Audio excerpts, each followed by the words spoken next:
signatures did you file today? 4,575, I think, was the final number. And how do you feel about the work that went in to get those, and what kind of position it puts you in to be on the ballot? It's a lot of work, first of all.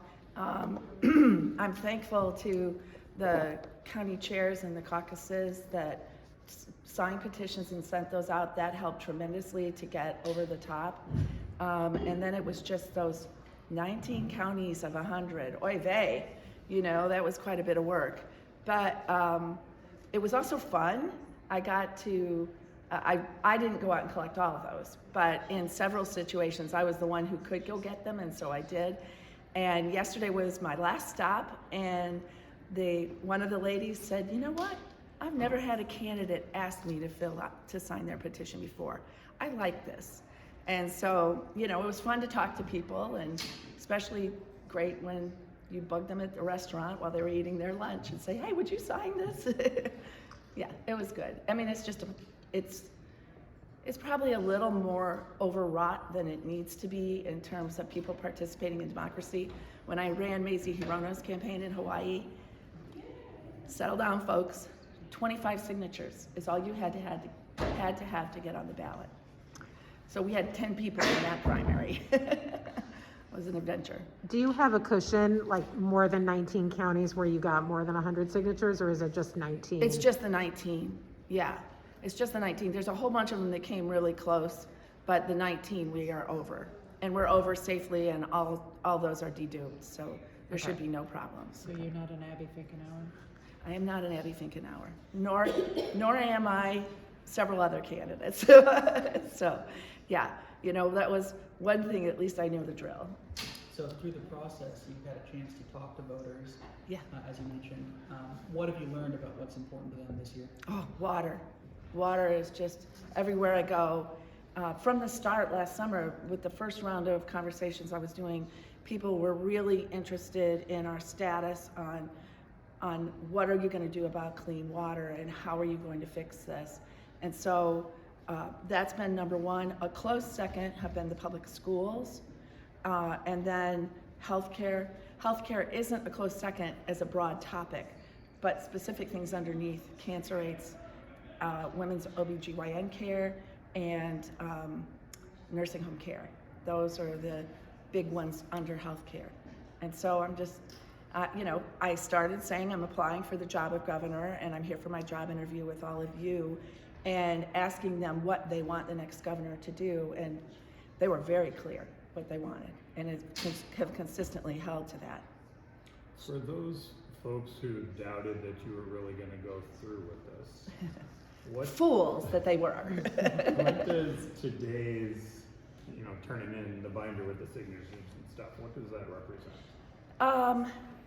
You know, I can get rid of all those extra papers from counties and not have to carry them everywhere I go. So it represents just a sort of clearing moment. But, you know, to the point you're really making about what it represents, it's an incremental step.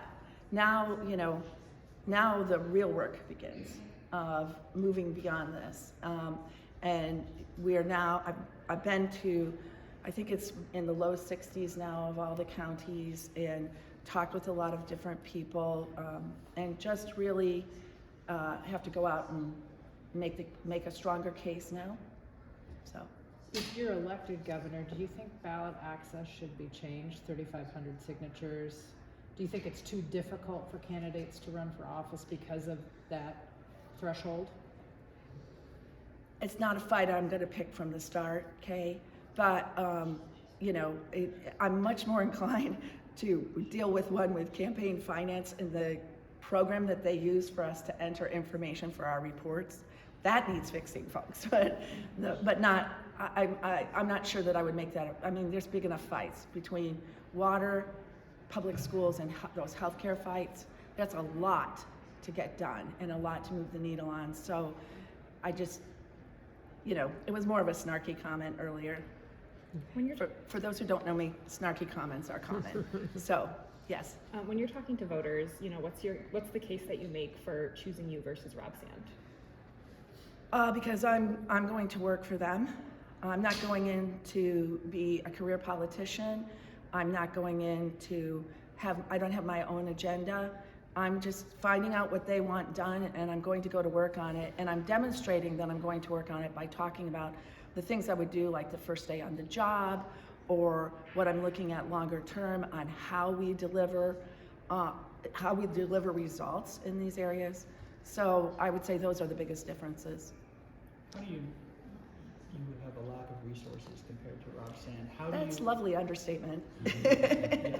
So how do you go about actually getting that message in front of voters in a way that they're going to see and be able to recognize you as a real choice on the ballot? So here's the answer to that question. That's probably not really an answer. Ever see the movie Moneyball? Yeah, it was Moneyball. There's a scene in Moneyball where Brad Pitt is explaining to his own players, when your opponent is making errors, don't tell them. And so at this time, I'm not going to respond to your question specifically, but there are plenty of people coming to me because they are frustrated with what's not happening in other campaigns. Okay? Rob Sand has said that if he's elected, he's going to try to reverse Medicaid privatization. Is that something that you would also try to do? People are asking me to do that. It hasn't been hugely high, it hasn't been top of the list, but they have been asking for that. I would likely entertain that. I think there are a whole lot of other people in this building in the legislative capacity who also want to see that happen. So given the opportunity this year presents right now, I think there's a chance that would be driven purely legislatively, but I'm not opposed to it. What's the best piece of advice you've gotten since starting out on this journey to run for office? Okay, best piece of advice came right before I was actually announcing. The rules, ignore the old rules. They're over. And so, it's with the irony of me as someone who's worked on so many campaigns, I do have a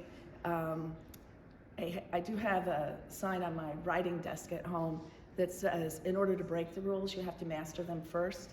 And I have mastered them, and so I am breaking them. And so we'll see what happens. Anybody else? Okay.